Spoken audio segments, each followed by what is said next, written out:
Higher RPMs waste more fuel. Look here.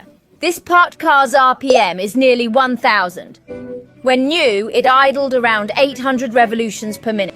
Fuel economy dropped from 6 to 10 mpg. Do you know why?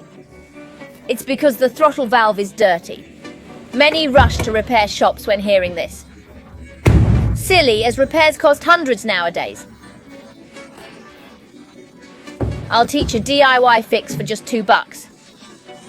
This is the throttle valve under the air box. First, let's remove the air box. Easy, no tools needed, just lift it off.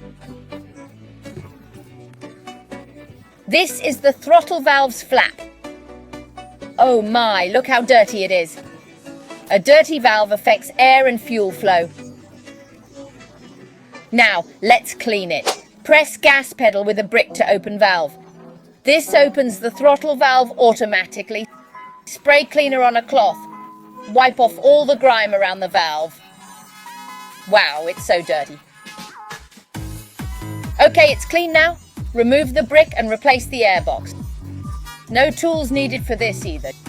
Just press it down with your hand. Done.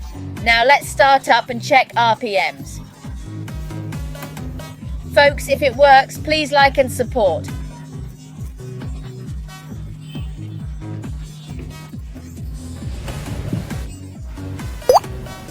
It worked. RPMs are back to 800, like new. See how simple, and how much did it cost?